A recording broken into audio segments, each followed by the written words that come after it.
We're Awesome. rolling. Welcome, Bradley Barkman. How are you doing? I'm good. Thank you. Can I pour you a mezcal?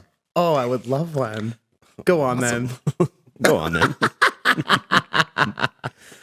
Sweet. Yes. Thank you for having me. This is Thank you very much for being here. I want to start off with one of my favorite things that happens at where we both work at Guilt and Company, where you also perform a lot. And you were on shift there the other night. I think it was a Trilogy show. And you're standing at the door and, well, I don't even remember. I think it was Jay Leonard or Jay Esplana. I don't remember which one. It was just like, Bradley Barkman, get the fuck up here. And you're like, okay, I guess. And then everybody that you had just like checked their ID and talked to at the door for 2 to 5 minutes each sees you walk up on stage and fucking slay Tennessee whiskey. And I just love it. And I've seen you do that a lot. Yeah. Well, I think that's the magical thing about Guilt & Co., isn't it? Is that it has created such a community over the years. Yeah. And the community is as such that moments like that can happen at any given moment there. It did startle me, though, that particular experience, because I was checking IDs on the door as your friendly Guilt & Co. host. And, and then, hearing your name booming across the room. But and it's not even your name. It's Bradley Barkman. Get the fuck up here. Yes, I think that's exactly how it went. And, you know, when you are being summoned by the king, you go. Yeah, exactly. And it took me a second to get up there because I was in the middle of something at the door, but they just strummed those chords a little bit longer and I just made myself across the room. But no, Guilt & Co. is wonderful for that. And I think we've all recognized that since the moment that we all met it individually, is that there is like that kind of magical community piece to Guilt & Co. And it's a real honor to work with all the musicians in this city in any capacity, whether you're playing a show with them that you've created and booked, or whether you're being shouted at across the room to come and do a little ditty on stage with whoever. It's just awesome. Like, it really is like truly such a pleasure to be a part of that. Yeah. Yeah. I don't take it for granted for when a second. When was the first time you sang there? The first time I sang at Guilt & Co. So shout out to Crystal Dos Santos. I was thinking it might be a Crystal story. Yeah. Shout out to Crystal Dos Santos, because when I moved to Vancouver in 2014, I didn't know anyone in the city. All I knew was that I wanted to sing. And I went to a gig of hers. I don't know if you remember a bar named XY just off Davie and Butte. Yeah. Up the stairs. We just went and looked at it. Yeah. They're charging an exorbitant amount for rent. So Well, I don't think anyone's going to take it. Well, shit. Hence why I guess it's not open anymore. And shout out to the manager of XY. Her name was Jennifer Mickey, and she was the bomb. She just really cared for talent. She bought 1181, right? She was behind 1181 as well. But yeah, and she was just so great. Like the stage at XY was so cool to perform on. It was like a full-on theater setting with like a purple velvet curtain, the whole thing. It was awesome, and it was such a great space. But anyways, with Crystal Dos Santos, I just happened to be there one night with a friend, and we, heard there was live music, and Crystal was playing that night, doing a duo gig, and I just thought her show was so fab. And on her break, I just kind of bugged her, and I was like, "Hey, just fangirled a little bit." Yeah. But she's so fucking gracious, though. Yeah, so gracious, and I was a little bit nervous too, if I'm honest, because I didn't want to bug her on her. She's taking a bit of a breather from singing, but I did decide to just say hello, and I just said to her, "Look, like I just moved into the city, and I don't really know what I'm doing, and I'd love to sing. How do I sing here? Like, what do I do? Who do I talk to?" And she actually pulled me on stage that night. And also shout out to her guitar player. It was Michael Moroniak. I don't know where you are, Michael, but I love you. He's a gem. Yeah. And that was the first time I had met them both, obviously. And Mike and I performed Purple Rain on stage at XY. It was Purple Rain. That's beautiful. It was Purple Rain. That's the first song you sang on a stage in Vancouver? Purple Rain? Yeah. That's right. Yeah.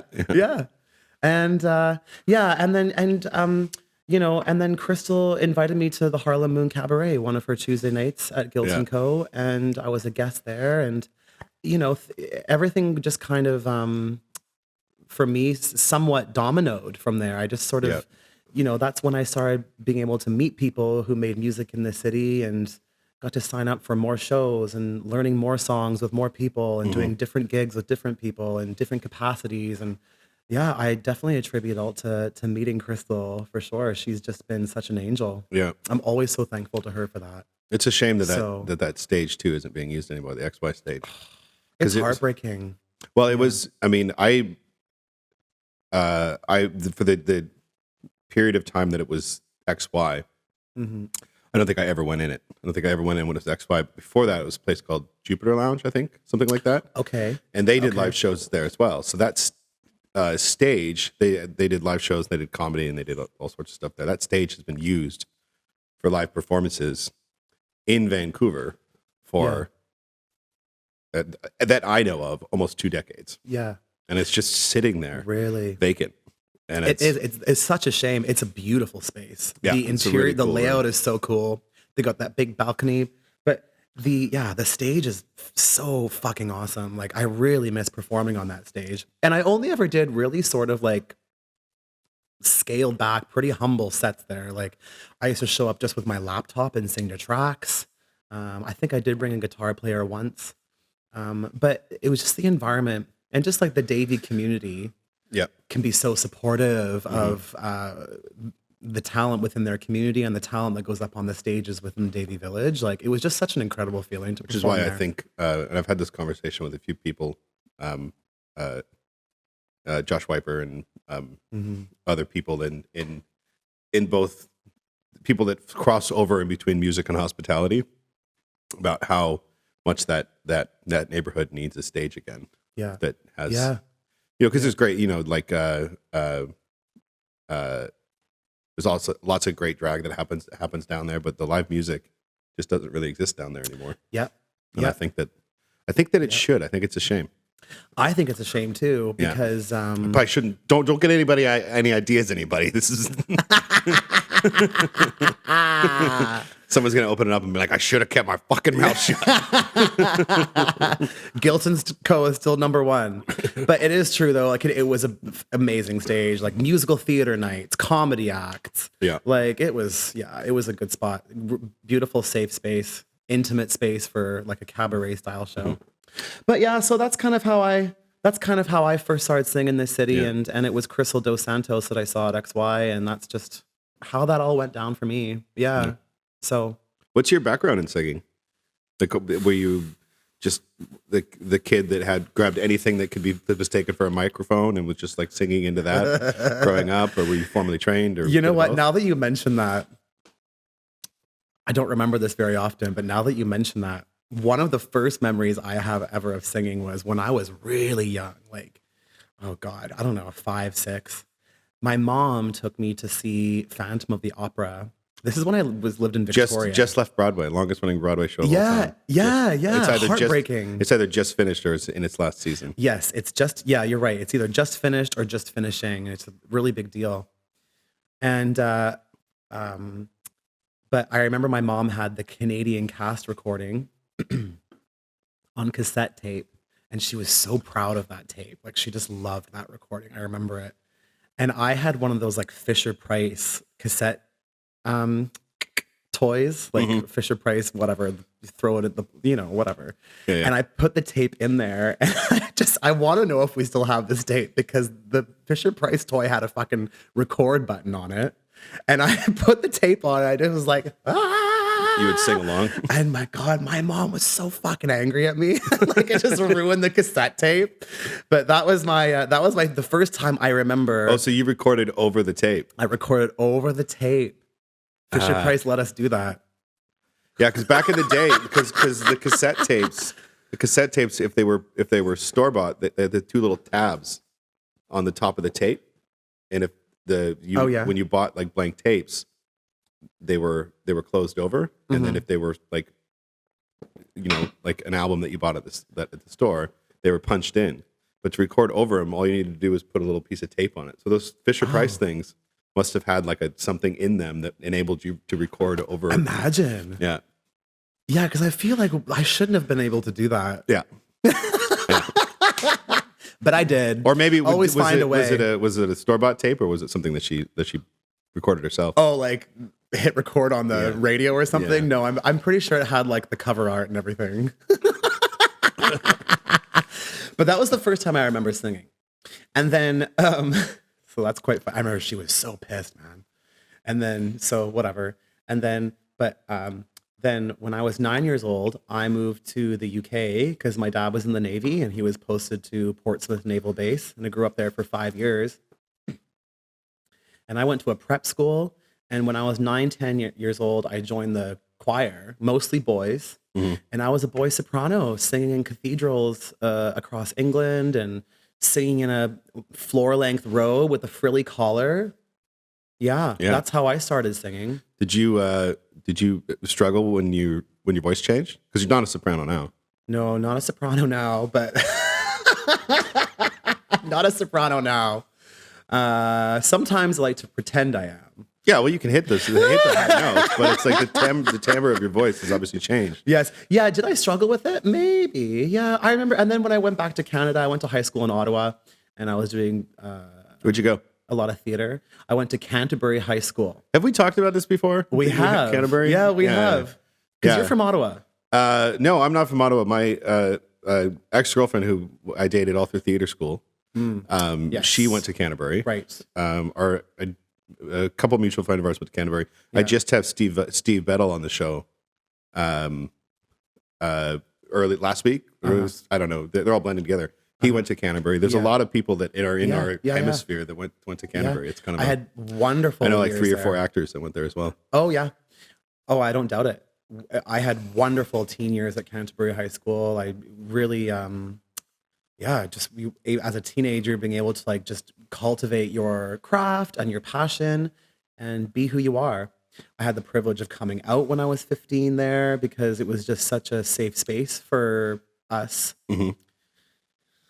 You know, so, and then, so I was doing theater there, but then I was taking voice lessons throughout that. And I do remember going through a change from like, you know, the boy soprano thing into like, you know, adult male Bradley voice. Yeah. But I don't really remember what that transition was like, to be honest. I don't know.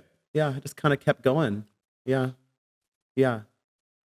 That's nothing major. How long were you were you singing and performing in Ottawa as well? Or was that like go west for the stage type thing? Go west. As soon as I graduated in 2005, I came out west. And in 2005? Yes, I graduated in 2005. You're younger than me, Bradley. Don't reveal my age very often, but there it is.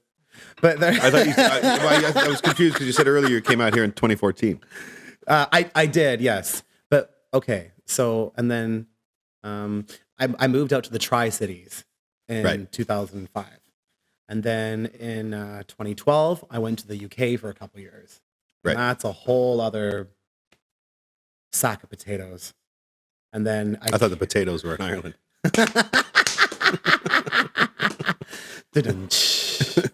Yeah, they're in England as well. They are in England as well. They are. I promise. There's potatoes in England. But yeah, so and then 2014, when my visa was done in London, that's when I moved in like the city of Vancouver. I hadn't really known Vancouver all that well prior to that. So yeah. What was the you mentioned singing to like a laptop recorded tracks at XY. Yes. And so what was the process of going from there to, because you play with several different bands. I know you do. I've heard you talk about doing wedding gigs, casino gigs, cruise ship gigs. Those are obviously all with live bands. Are those all with the same band? You have a band that you primarily play with? Because then you have what you do at Guilt. You play with a couple different acts there as well. Yeah. So, I do. When people ask me this, generally my answer, in a very general sense, my answer is I just kind of take whatever gig comes to my attention and that I'm offered, I really just try to do whatever I can. Yeah. My shows at Guilt, I get to be a little bit more self-indulgent because generally I get to sort of have somewhat of a say in curating exactly what we're doing, what the message is. You know, my show with Josh Wiper is 100% us just fucking around and wanting to be really loud and proud. And so we really leaned into that as an example. But I sing with a cover band. I sing with the Famous Players band. I have been with them for like 6 or 7 years. Yeah. And that's where I do like all the weddings and the corporate events and casinos. And, you know, it keeps me super busy all throughout the year. Yeah. Is that who you did the cruise ship stuff with? Cruise ship stuff is not with them. No, cruise ship stuff is something that walked into my life with an old colleague of mine that I used to sing with. His name is Cody Carey. Fantastic, beautifully trained tenor voice, gentleman, handsome. Tell me more. But he does the cruise ship thing, and I guess so they do a trio on the cruise ships. They do 2 shows. One is called Citizen West, and one is called Bailamos. And I guess for one of their contracts, they were man down for some, you know, someone had to step out for whatever reason. And they asked me to join that. And that's when I started dabbling into the cruise ship thing. So that's kind of new to me. But God, that's a whole other thing too. Like that's been a wild ride. Did that a few times over the last year as well. Yeah. Yeah. Yeah. I've heard what's this is such a broad and possibly loaded question, but what's cruise ship life like? Cruise ship life is, well, it is as awesome as it seems. You know, I'll be honest though, sometimes it can be a little bit isolating and sometimes it can be a little bit because you don't interact really with, from what I don't know if this is true with talent, but I've talked to people who've worked cruise ships, like either chefs or bartenders. Right. And when you're not working, there's like 0 interaction with anybody that's purchased a ticket for the cruise. So yes, is that true? I've heard that somewhat as well. Now, in my specific situation, wasn't part of like crew entertainment. So when we go on board, we go on as guest entertainment, and it's a little bit of a different story with that. You get your own room in the guest areas, and you do interact with the guests, and you eat in the same rooms as them, and all that. But you know, it really is fabulous. It's a wonderful experience. It's a challenging experience as a musician. Are you playing every night? No, a couple shows per cruise. Each cruise is maybe 4 or 5 days long. You do 2 or 3, and then you go in the theater, which is like such a privilege. It's like singing in the Queen Elizabeth at sea. It's really cool. But you know, as soon as you do a show, you can't leave your room without everyone saying hello and listen, it is so lovely. Like it really is. But I'm the kind of person who just like really needs their morning coffee before I kind of get too public. So, you know, going up 10 decks to pour a cup of coffee and then having to talk to the whole ship on the way up can be a bit of a challenge for me, but it's a good challenge. But more than anything, it's like, I'll be nice after this coffee, please don't let me show you my asshole. Not yet anyway. It's too early. But it's but you know, more so for me, the coolest part about it is, well, other than the travel and the beautiful views when you're on the ocean and you know, and food and drink and all that, is the music is such a beautiful challenge. As I said, one of the shows, the Citizen West show, is very beautiful, like 3-part harmony, sort of like rearrangements of pop songs that have been turned into like tenor arrangements. And the people that I've worked with have been so incredibly talented. And then the other show, Bailamos, is a Latin show. So Spanish, Spanglish, and that's been amazing too, singing in Spanish. So yeah, that was another part of, in the last year, I started being singing in Spanish. Pardon? Do you speak any Spanish? I don't speak Spanish. So you just have to learn it like phonetically. But however, like I do like little bits of Spanish I can sort of listen to and comprehend. When you're learning a song in Spanish, do you learn it just by rote phonetically, or do you learn the translation as well? phonetically, and then translate it as I go, particularly when it comes to like a ballad. Right. I'd like to be careful about making sure I know what I'm singing because just in general, even outside of the Latin show, I do sing covers. I don't really dabble in original music all that much. I have before, and I've been proud of the work. But more so, I'm more focused on being the performer. But I don't take that role for granted. So when I sing a song, um, and maybe this is from my theater background, but it, I look at it like I have a piece, and I need to perform that Mm-hmm. piece, and I need to give that script, if you will, a body and a soul, and Mm-hmm. I need to portray that piece to an audience. So whether it is translating a ballad in Latin or in Spanish, sorry, or it's performing in English on any given stage, it is important for me to sort of get what the message is so that I can communicate that properly in my performance. Yeah. So So you find that like after you've learned that song phonetically in a language that you can't speak, specifically we're talking about Spanish, but if you ever get an opportunity to sing in Italian and or French or in any other language, once that's in, it's almost like learning the lyrics is just adding in that extra layer of depth for you, so that you can, yeah, you can portray it honestly. yeah. And that's, it's something that you mentioned your theater background. And you talked about like honest portrayal. There's a quote from a really early like film actor. It's like Laurence Olivier or something like that, but I don't think it's Laurence Olivier. His whole philosophy on acting was know your lines, show up on time, look the other fellow in the eye, and tell the truth. Which I think applies to so many parts of the performing arts sector. Like, yes, just like you have to be honest, and that portrayal has to be honest. And you have to. Yeah. You have to. And I think as singers and actors too, you can get a little bit trapped in the technical side of what we do. It's very easy to, and it's because we enjoy it. We like being disciplined, and we like sounding good, and and ticking off technical boxes. But the older I get, the more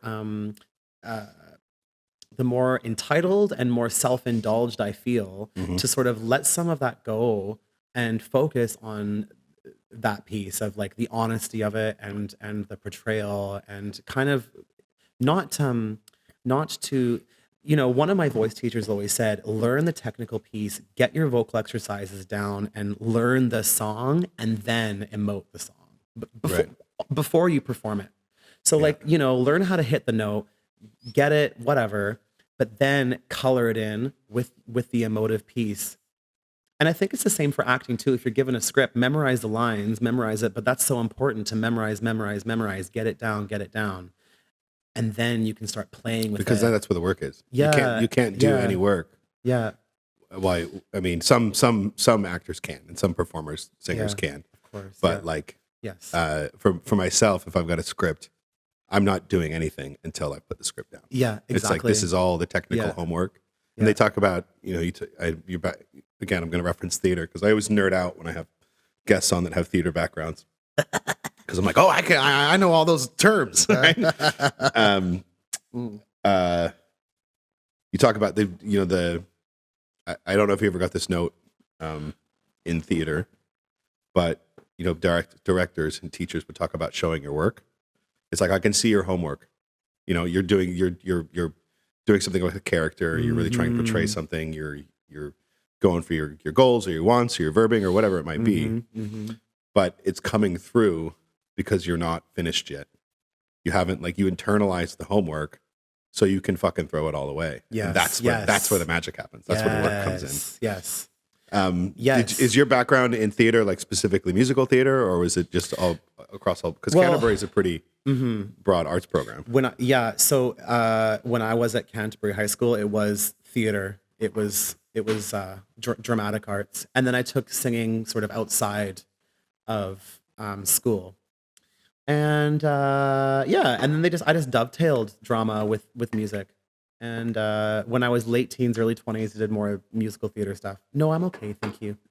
But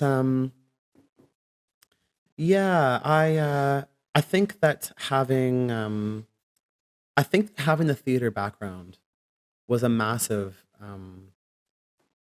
benefit to me when I decided to start focusing on music, because it did.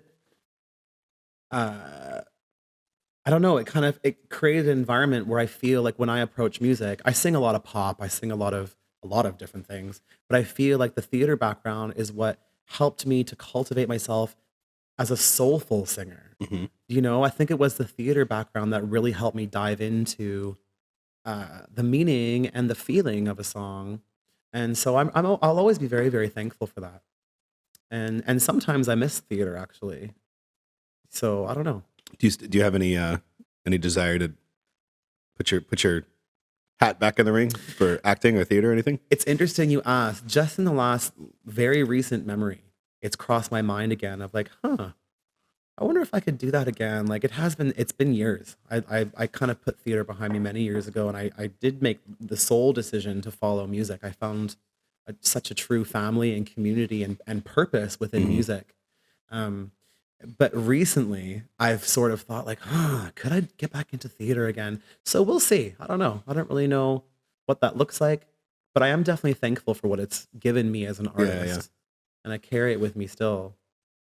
Yeah, I'm always going to be thankful for that. So we'll see. We'll see. We'll see. To be announced. Have you ever did your theater interest ever point you in the direction of film? Not really. No. No, always strictly sort of theater, Yeah. acting. But I've dabbled in a couple. I've had the absolute pleasure of working on a short film with. Do you know Marley Collins? Of course. Yeah. You should So, you should hey, take, girl. You should take a look at my iCalendar. Okay. It says Bradley Barkman, 2:00. Bradley Collins, 5:00. Shit, are you serious? Yeah, we got her this afternoon. Yeah, that bitch is coming in here later? Yeah. Okay, well, hey, I love her. I fucking love Marley. I haven't Collins. seen She's her in so fantastic. long. Oh, I love She, Marley. really good friend of mine that I used to work with at Gilt, who's a actor in the city. I don't know if do you know Keisha Haynes? Who? Keisha Haynes. Yes, I do. I know Marley through Keisha. I'm laughing because the few times I have interacted with Keisha, we've laughed like that. Oh yeah. Her laugh is fucking infectious. Yeah. Shout out to Keisha. She's doing really well. Shout out to Keisha. Like I've had some belly laughs with that girl. Yes. Yeah. Yeah. Yeah. But yeah, so in terms of film, I did do a short film with Marley. She produced it, and she was also acting in it. It was directed by Issa Contractor. He's an amazing drummer as well. Yeah, I know Issa. Yeah. I know. I've met Issa. Yeah, and he's a wonderful film director, writer, producer, and he does a whole bunch of wonderful short film work. And I did do a role in one of his short films, and it was awesome. It was really, really cool. Actually, Yeah. I quite liked that experience too. That's another thing that I was like, I wonder if I could do that again. Yeah, so I don't know. Sky's the limit, Bradley. Yeah. I was gonna get a fire under my butt and get it done. I don't know. You are very busy. Yeah, I like to keep busy. I do like to keep busy. But yeah, I don't know. I'll take, as I said a few minutes ago, I'll take anything that comes my way. Yeah. And I'll never say never or no to nothing. I like to just try to be brave. And sometimes I fall on my face, and sometimes I make a burger out of it, and sometimes it doesn't go so well, but I'm not afraid of that. Mm-hmm. If you're gonna do a scene that you might not feel that strong with, or if you're gonna sing a song that maybe you don't feel all that strong with, I don't know, man. Just do it. Yeah, it's funny. Just do it. We had Emmett Jerome on recently. Yes. Okay. Who's a sweetheart. Yeah. And he was talking about. He didn't actually say it. This is a terminology I know again from theater, but beginner's mind. But he was talking about all of the tenets of that ideology and the way he approaches music and the way he approaches everything that he does for his career is to like approach everything as a beginner, always, being ready and willing to learn. And I think a big part of that, which you just touched on, is being fucking okay with failing. Yeah. Or being okay with falling flat on your face. And that's like, you're never gonna grow. You're never gonna find out what you're capable of if you don't take on things that you're uncomfortable with. Being in that's one of the things that I love about music and performance and acting, is being in that place of discomfort. Yeah. Because it's like, we talk about where the magic happens. That is where the magic happens. In theater, we would talk when shit went wrong during a performance. After the fact, we wouldn't refer to it, or you'd see something happen. And if you know the show, or you know the actor, or you've been acting for a long time, you see that something went wrong. But how the actor handles it is a gift. So we call those fuck ups on stage gifts. Yes. Right? Like this thing happened, and it's like the ability to create truly wonderful and meaningful performances from those areas of discomfort or areas of unexpected. Case in point, when you got called up by Trilogy, it was just like that. Like, it was nothing went wrong, but it's just like that. Like, you're standing at the fucking door, just thinking it's another day at the races, and all of a sudden you're on stage with your server belt still on. It's like, and the crowd fucking loved it. They were so, and I saw people. We like to keep it glamorous. Yeah, I saw people coming up to you afterwards, and it's so funny too. And I think you ended up closing out that night serving. Yes. And you like going to those the tables afterwards. You get the immediate audience interaction because they just saw you kill it on stage. That's really. And now precious. you're bringing them a martini. Yeah. Ain't that showbiz though? Hey. Oh, totally. Yeah. But that is very a precious feeling, and I couldn't agree more with. Whenever someone tells me they want to start singing, or maybe they already are a singer, maybe they're already taking voice lessons, but they're a bit nervous to go on stage and perform publicly or in any sort of capacity like that. And I always say to them, like, if my feedback is solicited, of course, don't be afraid to sound ugly. Who cares? This is live music. Like, don't be afraid to sound ugly. Because if you push yourself into an area that you want to be, but maybe you don't know how it's going to go, as you said, that's where like something really special could happen. And it gives you more confidence if it does go right too. It's like, oh yeah. And if it goes wrong, you learn from it. Like, oh, I'll do it differently next time. I've never worried about being embarrassed about making a mistake on stage, whether it's like hitting a bum note or forgetting a lyric. I've never been afraid of that. Like I really feel like it's important to somewhat go with the flow. Does it scare the shit out of me? Yes, it does.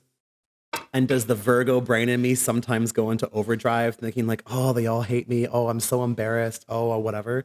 But ultimately, I always tell that voice to just shut the fuck up because I think it is so important to maintain the integrity of just honesty and being super open on stage and allowing mistakes to happen. I think that's so important. As an artist to be willing to do that. So I'm thankful for those moments. Yeah. Truly. Yeah, I'll drink to that. Yeah. Hell yeah. Cheers. Beautiful mezcal. Oof. It's nice. A little bit spicy for an afternoon combo, but here we are. Well, technically, yeah, it's afternoon. It's afternoon. We don't have to feel guilty. I wouldn't have anyway. It doesn't matter what time it was. Who are we fooling?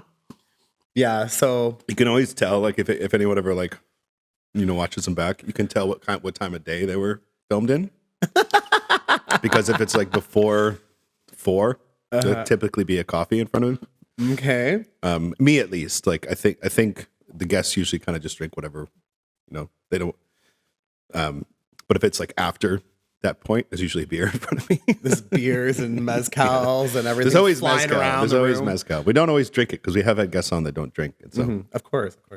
I've had people come ask people to do the show and they're like, I don't drink, and I'm like, well, it's not technically a requirement. We just didn't. I said thank you to the coffee because I just wanted to be classy. I drink coffee too, Fair enough. So right now you've got we talked about the different, areas that you're focused in terms of taking everything as it comes and just like being willing to say yes to anything. Mhm.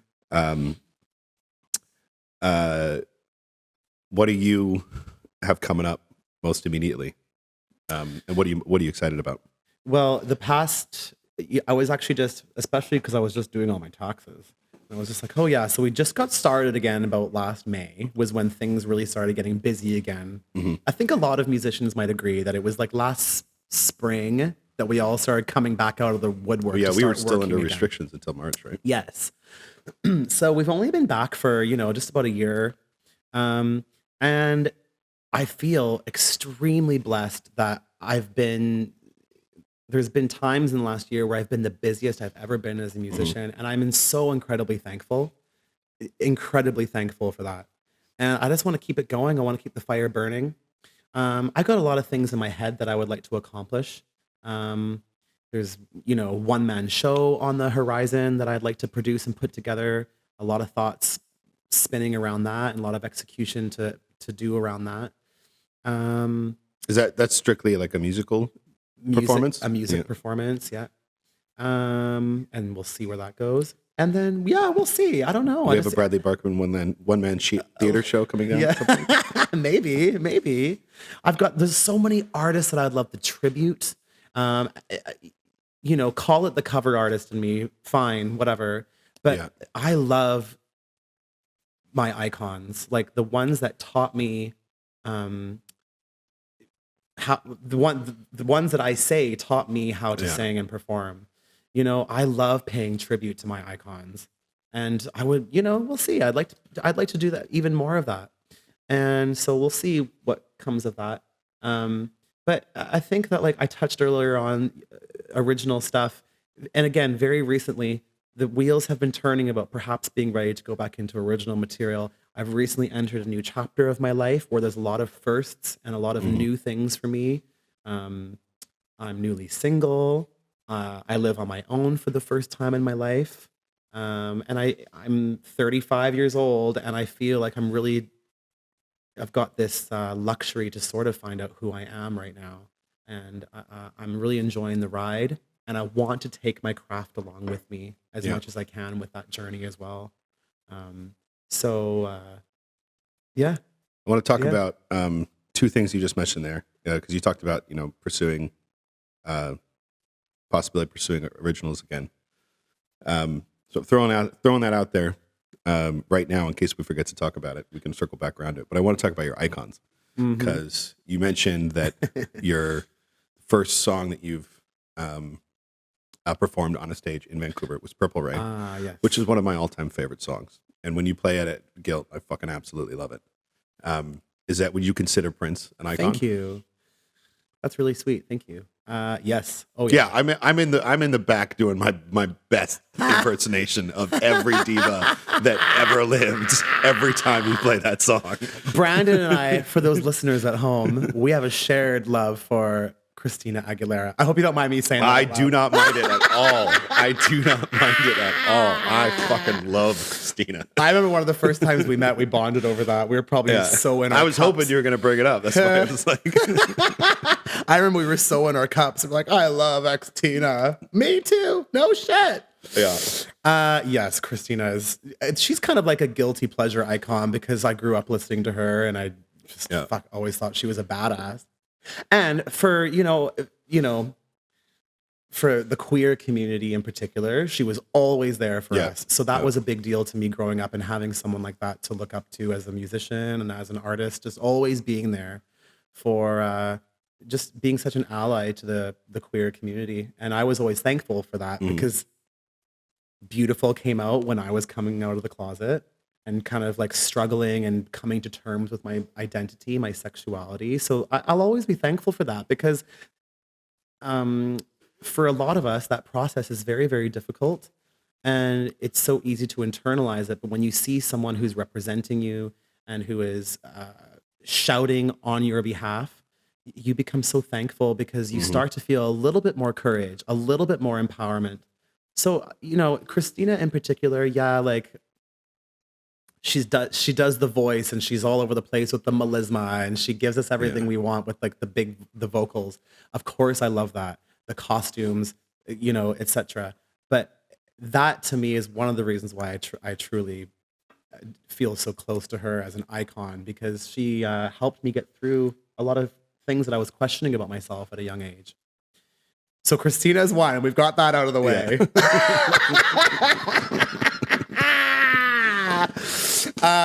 Prince. Yeah.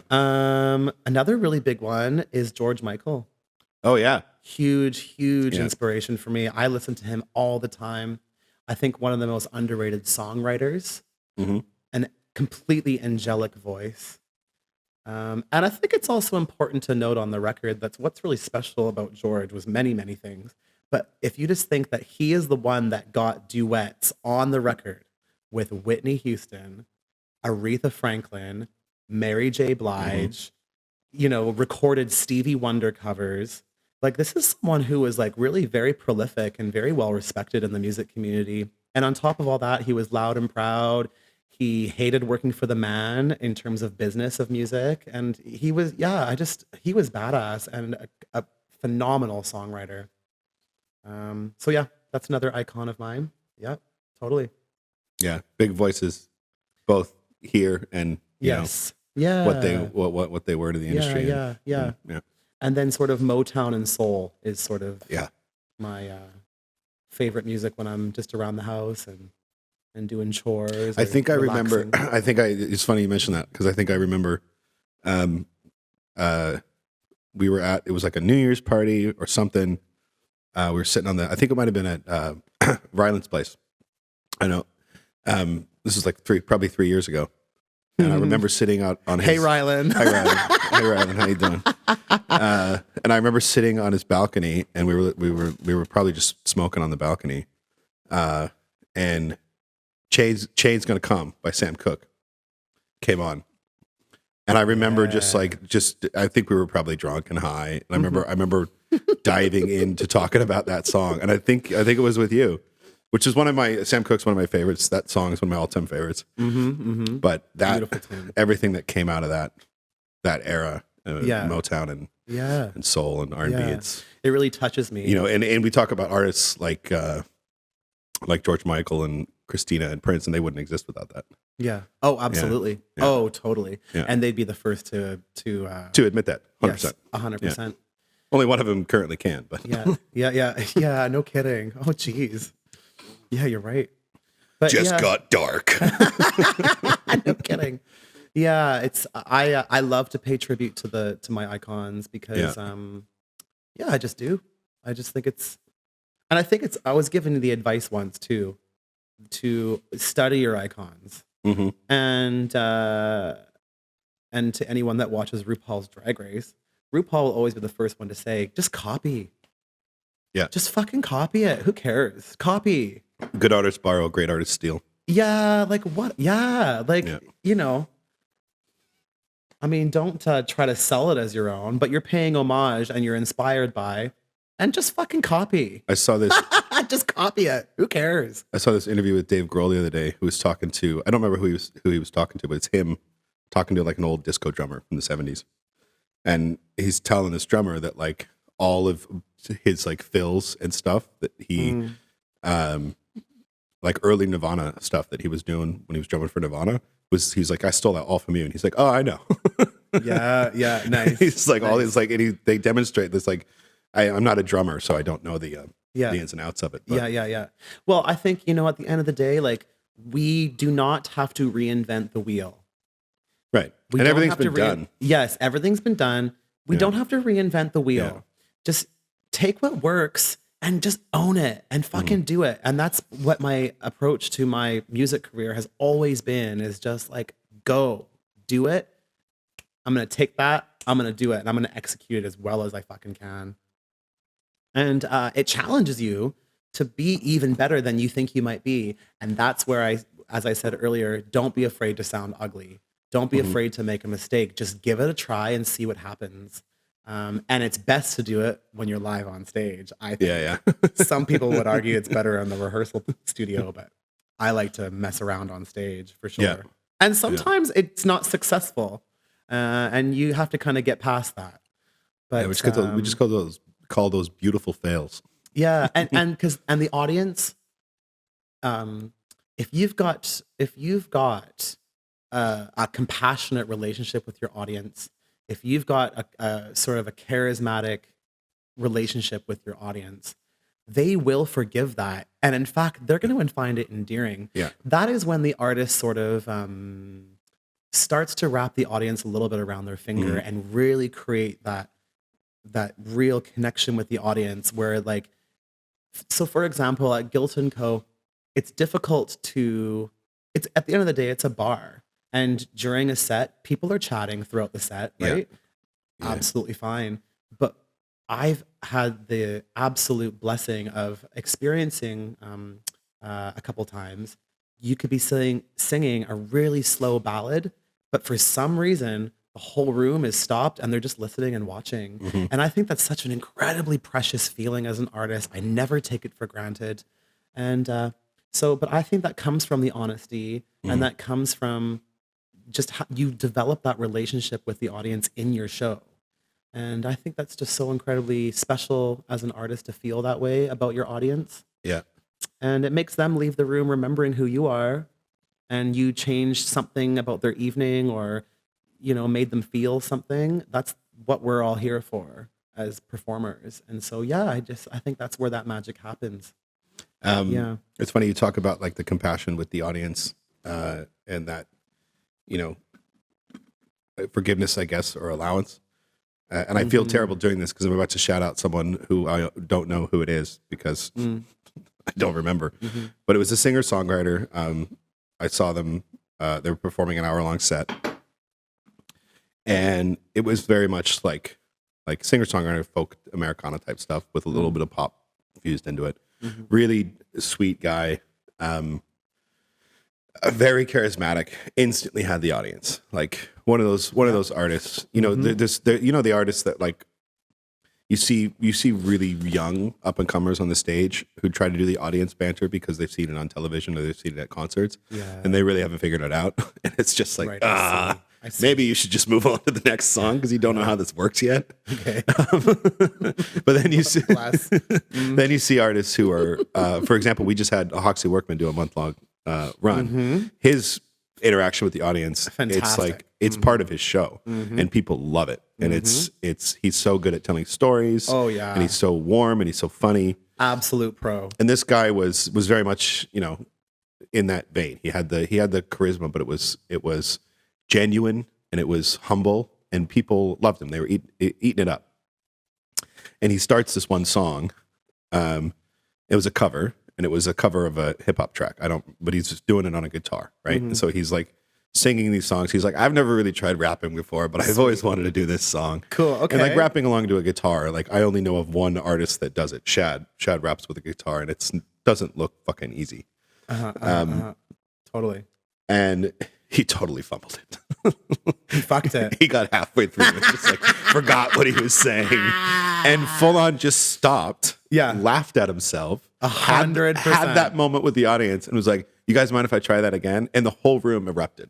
Of course, they erupted. They were just like, "Yeah, absolutely." Yes, and he did it, and he got through it, and it was like the most beautiful. perfect. That's the most perfect anecdote. I wish I could remember his name because then I could shout him out. But if anyone that was there can remember his name, leave it in the comments. I feel that so much for sure. I mean, listen, I've seen it myself at various gigs I've been to where an artist will just stop and restart because they're not happy with how it went. And the most iconic example of it, and if she can do it, we all bloody well can, is when actually Adele, at the Grammys, she tributed George Michael. The Grammys following his passing, she got on stage with an orchestra to sing "Fast Love" to tribute him at the Grammys that year, and it was super iconic. They all got started, and she sang the first line, and I'd have to watch it again to remember why, but I feel like maybe like she probably wasn't happy with like her intonation, like maybe she hit a bunk note. I don't know what it was. Live television, she cusses. she says, I'm sorry, we have to start again. And like, I feel like in the entertainment industry, that's a pretty big, bold move to make on live television. It's fucking Adele though, like. But it's fucking Adele. Yeah. Of course she can do whatever the fuck she wants. But you know, I the audience loves that kind of shit because that is exactly what. Because it's I feel honest. Like the theme of our conversation has been. It's just being honest on stage is so bloody important. And Adele is one of the most, today is one of the most honest that we have. If you ever see her perform, she has so much conversation. You've ever seen her live? So much charisma. No, I have not had the pleasure of seeing her live. No. Nor have I. No. On my list. She's tooting around Vegas right now doing something fabulous at the Caesars Palace, isn't she? Mm-hmm. So we got to get down there and go have a weekend with Adele. Yeah, I mean, sure. You buying? I'll bring the mezcal. How about that? It's funny too because there's so many artists that I love that I've never seen because, again, like having worked in the local music industry for so long as a venue runner, and having been like shows, like when I was a teenager, all my money was spent. You know, before drugs and alcohol became part of the equation, all my money was spent on concert tickets and CDs, and then it was concert tickets, drugs, and alcohol and CDs. It's just, I was like, wow, these are a lot more fun when you're high. You still buying CDs? No, I'm not still buying CDs. I still buy vinyl, and yes, okay. I'm not condoning the use of drugs or alcohol. Just asterisk. Asterisk. I'm not condoning it, but off track. Fuck! I forgot what I was talking about. Sorry, this happens. When you were younger, CDs. Oh, I feel like with artists, they get to a certain point where I might never see them ever perform, unless, like, I would pay for a Cristina arena show, but I wouldn't pay for a Black Keys arena show because if I can't see Black Keys like outside or in a small venue, I'm not interested. I see what you mean. Because they get to a certain point where they're like, it's not worth it for them to do a show, or where they can, if you can sell out an arena or a stadium, you're gonna. But those shows are so much less fulfilling for me. No disrespect to the artists that get to that point and they can sell those tickets. But when they're there, I'm like, I'm either it's gonna be 20 years when you're doing smaller gigs again, or it's gonna be catching you at a festival is the only time I'm ever gonna see you. Yeah. But there are some that I'll like bite the bullet for whatever the heck. I'm going to see Blink 182. Like, you are. I mean, like, oh, that's good. When I was 15, and I was 15 when the album "Enema of the State" came out. I don't remember the album, but it's the nurse with the syringe. Yes, I know that album. The cleavage, and I just remember holding it in the store and being like, "Am I allowed to buy this?" Yeah. There's so much boob on this cover. Oh, that is so funny, Brandon. And then, yeah, it was a big part of my psyche at that point. Someone asked me if I wanted to go, and I was like, sure. Yeah. Hell yeah. I'll go. Where are they performing? No idea. Okay. One of the big places. I kept all my CDs. I have all of my CDs in a box. Really? Yes. I have most of my CDs in boxes throughout my storage unit. I shall not be disposing of them or giving them away or nothing. They are staying in my life. Do you have are they easily accessible? Yes. But I don't have a CD player. Yeah. I have a CD player in my car. That's it. Yeah. But the biggest collection I have is actually, and I'm quite proud to say that the biggest collection I have is the Spice Girls. I've got every single album, I got everything. Wow. I even have this special edition Pepsi single that came out, and I had to pull off the fucking cap tops and send them in the mail, and then with I don't know. So I think you're 3 years younger than I am. Okay. So Spice Mania in 1995, you would have been like what? Yeah. 8, 9? Yeah. And I lived in England at the time. Right. So being in England, let me tell you, growing up in the UK, when it was like girl power, Spice World, mania, it was shocking. It was crazy. the amount of coverage and the products they sold and the merchandise and how big they were. It was mental. But also it was like Princess Diana. And like, it was just, that was a mental time to Were you be there when living- she died? I was, yeah. Yeah. That was what? Is it September? That was August 97, right? Yeah, I think it was. Yeah. And so, that was a really wild time to be living in the UK. Where were you? I was in the South. I was in Hampshire. I was in Fareham. It's in between Portsmouth and Southampton. And I had the best childhood years there. Really sort of formative years. Is your family English? Mom's side, historically, yes. Right. But you were just there because we're your Canadian. dad was stationed in the Navy, you said, right? Yeah. Yeah. So yeah. Yeah. Spice Girls, girl power to this Do day. you still listen to Spice Girls? Oh, fuck yeah. Yeah. Oh, yeah. Do you remember the movie? I do remember the movie. And I know that the Rio plays it once a year. I did not know that. That's awesome. Yeah. Yeah. Oh, I love the Spice Girls. I am so thankful for them. And a similar thing that we talked about with Cristina, those girls told us to be who we are and proud and loud and annoying at such a young age. And I just fucking loved that. It was so campy, so shameless. And I just fucking loved that. And I've loved that my whole life since. I remember when the Spice Girls were at their heyday, like the evangelical sector of the United States, which is where I grew up. Okay, yes. They were the devil. Uh-huh. Because they were scandalous and they were like, they were everything that, mothers fear or fathers fear, more accurately, fathers fear their daughters will become. You're going to wear a bathing suit in public and I don't know what they're afraid of. Like, have independent thought. How dare you? And I remember them being seen as very, very racy. Like they were like, yes, super racy. And then, Britney and Cristina and all that, it just, you look back at like, you watch those videos now and I still love them. But you're like, how did anyone think this was racy? Like, this is just like, 4 women singing about being friends. Is it 5, right? Yeah. 5? Yeah. Is 5 Spice Girls? 5. 5, yeah. 5 Spice Girls all singing about being best friends and being in love. Like, come on, guys. Come on.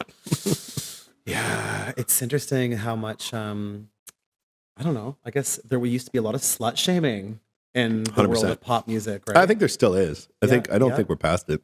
Yeah. I think we're better, but to fucking bring up Cristina again. Always fine with that. She's got a line, and I'm gonna probably butcher it and paraphrase it, but maybe you can correct it. And I'm terrible at track names, but is a song. It's like "Shout Out Loud" or something like that. Okay. Is the lyric in it? And she's like, the video is she's on the street, like it's the "Can't Hold Us Down" song. Can't hold us down. Video. Yeah, thank you. And she talks. That's in the song. That's one of the lyrics in the song. It's like a girl. Basically the double standard, right? Yes. The guy can fuck whatever he wants, and he's a hero. Wow, the girl can do the same, and yet you call her a whore. Thank you. Yeah, and so I think that was a while ago. That was 15, 20 years ago. That is wild, isn't it? Isn't that fucking wild? Yeah. Yeah, no kidding. But I think it still does exist. I think we're like getting beyond that double standard. Yes, a little bit. It's easy to live in our pocket universes, metropolitan Vancouver. Bit of an echo chamber. Where we're like, people don't do that anymore. And it is a bit of an echo chamber. Yeah. Bit of an echo chamber. But we just keep drilling the point home, don't we? And that's fine by me. Awesome. Do you want to do a little tiny little snooter of the tequila in closing? Of the what? What are you talking Normally I like to do a cheers to close the thing off, but we finished the mezcal. So we're gonna have to switch to tequila. Can you reach that? What's this one? That one. This one. The one with stuff in it. I don't know. Yeah, I guess that makes sense. I want to thank you so much for being here. Oh, thank you for having me. This has been so pleasant talking to you. It has been to talk to you as well. Thank you. I do want to close off with one thing that I one more thing about Cristina, just because I don't often get to talk to Cristina fans. This is fun for me. It's like finding a unicorn when you find another one. It's like, let's talk, Cristina. Yeah. What I loved about Cristina, and I still love about Cristina, is when the market was being flooded by record execs, like that putting young girls, like the, Britney was marketed as a teenage virgin. Dressed like a sex god. That was what it was. And it was like, this is really, really selling, guys. Cristina had the same thing happen to her. But what made her different from a lot of the other artists that were being put forward, like the Jessica Simpsons and the Britney Spears, not to discredit any of what they were as artists. They were all great, brilliant performers, great dancers. But era of music. Had a fucking voice. Yeah. She's got a 5-octave voice. Yeah. Like she's got that's like Mariah Carey level shit. And a message. Yeah. Like she has something to say. Yeah. Yeah. Awesome. So fucking cheers to Cristina Aguilera. Thank you for everything. Cheers to Cristina From Bradley Aguilera. and Brandon. From Bradley and Brandon. Much love. Cheers. Well, thank you so much for having me. Thanks for being here. Yeah. How fun.